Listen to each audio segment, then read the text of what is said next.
Hi ಕನ್ನಡಿಗರು, ಹೇಗಿದ್ದೀರಾ? ನಾನು ಚೆನ್ನಾಗಿದ್ದೀನಿ. ಟಿ ಸ್ವಾಮಿ ಯೂಟ್ಯೂಬ್ ಚಾನಲ್ ಸಬ್ಸ್ಕ್ರೈಬ್ ಮಾಡ್ಕೊಳ್ಳಿ ಅಂತ ಕೇಳ್ಕೊಳ್ತಾ ಇದ್ದೀನಿ. ಇವತ್ತು ವಿಷಯ ಏನಪ್ಪ ಅಂದರೆ ಕ್ರಿಕೆಟು.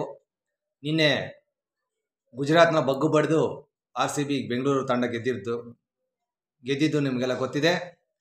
ಇಲ್ಲಿ ಸೆಟದೆ ನಿಂತಿದೆ RCB Bengaluru royal Challengers team. 2 ಸರಿ ಸದೆ ಬಡ್ದಿದೆ ಗುಜರಾತ್ ನೆಲದಲ್ಲಿ ಒಂದು ಸರಿ ಸದೆ ಬಡ್ದಿದೆ, ನಿನ್ನೆ ಬೆಂಗಳೂರಿನಲ್ಲಿ ಸದೆ ಬಡ್ದಿದೆ. ಇದು ಒಂದು ಒಳ್ಳೆ ಬೆಳವಣಿಗೆ RCBಗೆ. ಬಟ್ ಪ್ಲೇ ಆಫ್ಗೆ ಹೋಗುತ್ತೆ ಇಲ್ಲ ಗೊತ್ತಿಲ್ಲ, ಇನ್ನೂ ಭಾಳ ಕಷ್ಟಪಡ್ಬೇಕು RCB. ಬಟ್ ಮೊನ್ನೆ ಆಡಿದ ಆಟ ನಮಗೆಲ್ಲರೂ ಸಂತೋಷ ತಂದಿದೆ. ಸೋಲು ಗೆಲುವು ನಾವು ನಮ್ಮರೇ ಗೆಲ್ಲಬೇಕು ಅಂತ ನಾವು ಯಾವತ್ತೂ ಹೇಳೋದಿಲ್ಲ. RCB ಬೆಂಗಳೂರಿಗೆ ಗೆಲ್ಲಬೇಕು ಅಂತ ಹೇಳೋದಿಲ್ಲ. ಮೈದಾನದಲ್ಲಿ ಏನು ಬೇಕಾರಾಗ್ಬೋದು, ಅವರ ಗಳಿಗಳು, ಟೈಮ್ಗಳು, ಅವ್ರ ಆಟಗಳ ರೀತಿಗಳಿಂದ ಯಾರು ಬೇಕಾದ್ರೂ ಸೋಲ್ಬೋದು, ಯಾರು ಬೇಕಾದ್ರೂ ಗೆಲ್ಲಬಹುದು. ಪಂದ್ಯ ಆದಮೇಲೆ, ಆಟ ಆದಮೇಲೆ ಸೋಲು ಗೆಲುವು ಇದ್ದಿದ್ದೆ. ಇನ್ನೇ ಯಾವ ಸೋಲ್ಬಾರ್ದಾಗಿತ್ತು.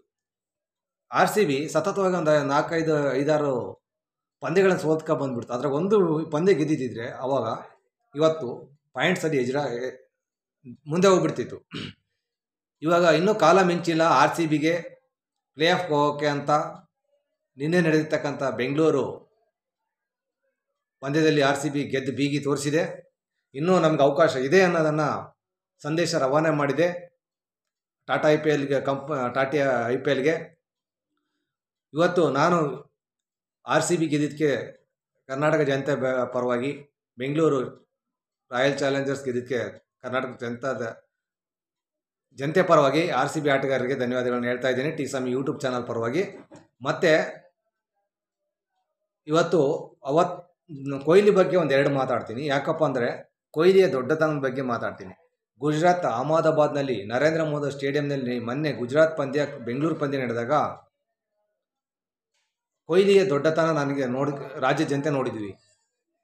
ಏನಪ್ಪ ಅಂದರೆ ಅಷ್ಟರಲ್ಲಿ ಕೊಹ್ಲಿ ಸೆಂಚುರಿ ಹೊಡಿಬೇಕಾಗಿತ್ತು ಅವತ್ತು. ಆದರೆ ಕೊಹ್ಲಿ ಏನು ಮಾಡಿದೆ ಅಂದರೆ ವಿಲ್ ಜಾಕ್ಸ್ಗೆ ಸಪೋರ್ಟ್ ಮಾಡಿದರು. ಅಖಾಡದಲ್ಲಿ ಅವತ್ತಿನ ಪರಿಸ್ಥಿತಿಯನ್ನು ಅರ್ಥ ಮಾಡಿಕೊಂಡಿರ್ತಕ್ಕಂಥ ವಿರಾಟ್ ಕೊಹ್ಲಿ ಅವತ್ತು ವಿಲ್ ಜಾಕ್ಸ್ಗೆ ಸಪೋರ್ಟ್ ಮಾಡಿದರು. ವಿರಾಟ್ ಕೊಹ್ಲಿ ದೊಡ್ಡತನದ ಬಗ್ಗೆ ಮಾತಾಡ್ತಾ ಇದ್ದೀನಿ ಮತ್ತು RCB ಗೆಲುವಿನ ಬಗ್ಗೆ ಮಾತಾಡ್ತಾ ಇದ್ದೀನಿ.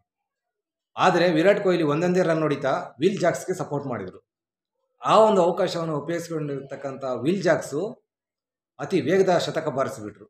ಅವತ್ತು RCB ಗೆದ್ದುಬಿಡ್ತು ಗುಜರಾತ್ ವಿರುದ್ಧ ಅಹಮದಾಬಾದ್ನಲ್ಲಿ ನರೇಂದ್ರ ಮೋದಿ ಸ್ಟೇಡಿಯಂನಲ್ಲಿ. ಅವತ್ತು RCB ವಿಲ್ ಜಾಕ್ಸ್ ಆ ಮಟ್ಟಕ್ಕೆ ಶತಕ ಬಾರಿಸೋದಕ್ಕೆ ಆಟ ಆಡೋದ ಕಾರಣ ವಿರಾಟ್ ಕೊಹ್ಲಿ ಕೊಟ್ಟಿರ್ತಕ್ಕಂಥ ಸಪೋರ್ಟು. ಅದೇ ಥರ ನಿನ್ನೆ ಬೆಂಗಳೂರು ಮ್ಯಾಚ್ ನಡೀತಲ್ಲ, ಚಿನ್ನಸ್ವಾಮಿ ಸ್ಟೇಡಿಯಂನಲ್ಲಿ ನಡೆದಿರ್ತಕ್ಕಂಥ ಪಂದ್ಯದಲ್ಲಿ ಅದೇ ಗುಜರಾತ್ನ ಮಣಿಸಿದ್ದು ಬೆಂಗಳೂರು ತಂಡ. ಅತಿ ವೇಗದಲ್ಲಿ du Plessis, RCB captain, Bengaluru royal Challengers captain du Plessis ಆ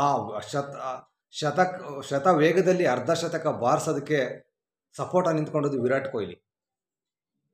ವಿರಾಟ್ ಕೊಹ್ಲಿ ಒಂದೊಂದೇ ರನ್ ನೋಡಿಕೊಂಡು ಡುಪ್ಲೆಸಿಸ್ಗೆ ಸಪೋರ್ಟ್ ಮಾಡಿದರು. ಡುಪ್ಲೆಸಿಸ್ಸು ಸರಿಯಾಗಿ ಹೊಡೆದ. ಯಾಕಂದರೆ ಇಬ್ಬರು ಬ್ಯಾಟ್ಸ್ಮನ್ಗಳು ಆಟ ಹೊಡೆಯೋಕ್ಕೆ ನಿಂತ್ಕೊಂಡ್ರೆ ಅಲ್ಲಿ ಕನ್ಫ್ಯೂಸ್ ಆಗುತ್ತೆ. ಇಬ್ಬರು ಹೊಡೆಯೋಕ್ಕಾಗಲ್ಲ, ಅದು ರೇರು. ಇಬ್ಬರೂ ಹೊಡೆಯೋದು ರೇರು. ಒಬ್ಬ ಸಪೋರ್ಟ್ ಇದ್ದು ಇನ್ನೊಬ್ಬ ಬ್ಯಾಟ್ಸ್ಮನ್ ಆಡ್ಬೋದು. ನಿನ್ನೆ ಡುಪ್ಲೆಸಿಸ್ ಅತಿ ವೇಗದಲ್ಲಿ ಸ್ಕೋರ್ ಮಾಡೋದ ಕಾರಣ ವಿರಾಟ್ ಕೊಹ್ಲಿಯ ದೊಡ್ಡ ಗುಣ. ಅವ್ರಿಗೆ ಸಪೋರ್ಟಾಗಿ ನಿಂತ್ಕೊಂಡು ನೀನು ಹೊಡಿ, ನಾನು ಇದ್ದೀನಿ, ನೀನು ಬಾರಿಸು, ನಾನು ಇದ್ದೀನಿ, ನಿನ್ನ ಸಪೋರ್ಟ್ ನಿಂತ್ಕೊತೀನಿ ಅಂತ ವಿರಾಟ್ ಕೊಹ್ಲಿ ಗ್ರೌಂಡಲ್ಲಿ ನಿಂತ್ಕೊಂಡಿದ್ದಕ್ಕೆ ನಿನ್ನೆ RCB ಗೆಲ್ತು. ಡುಪ್ಲೆಸಿಸ್ಸು ಅರ್ಧ ಶತಕ ಬಾರಿಸಿದರು. ಇದು ವಿರಾಟ್ ಕೊಹ್ಲಿಯ ದೊಡ್ಡ ಗುಣ.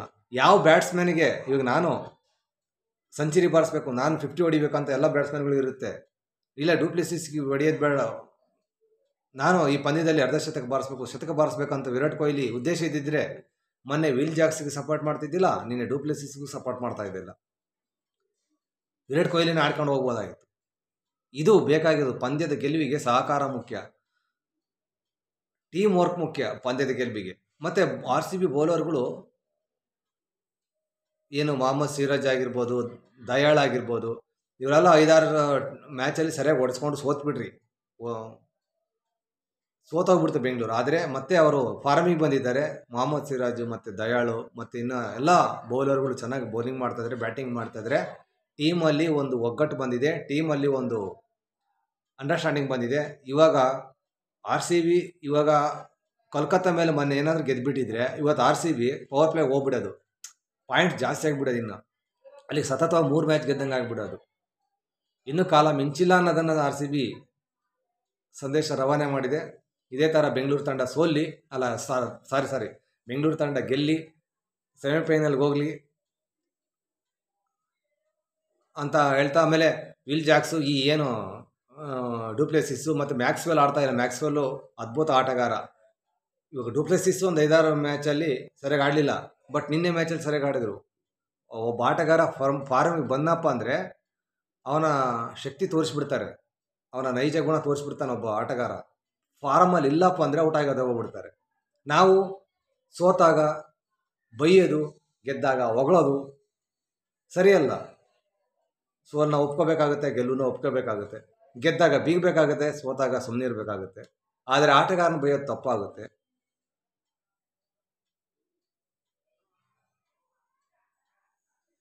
ಯಾಕಂದರೆ ಅವರು ಫಾರಮಲ್ಲಿ ಇಲ್ಲ ಅಂದರೆ ಏನೂ ಮಾಡೋಕ್ಕಾಗೋದಿಲ್ಲ. ಇವತ್ತು RCB ಬೌಲರ್ಗಳು ಬೌಲಿಂಗ್ ಚೆನ್ನಾಗಿ ಮಾಡ್ತಾಯಿದ್ದಾರೆ. ಮೊನ್ನೆಯಿಂದ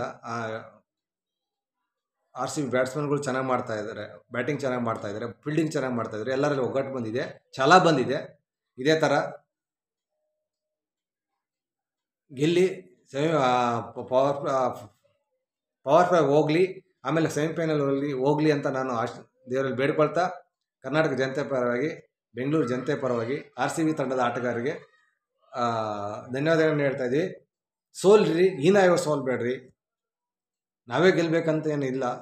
ಎದುರಾಳಿಗಳು ಅವ್ರಿಗೆ ಗೆಲ್ಲಬೇಕನ್ನೋ ಆಸೆ ಇರುತ್ತೆ, ಉದ್ದೇಶ, ಗುರಿ ಇರುತ್ತೆ.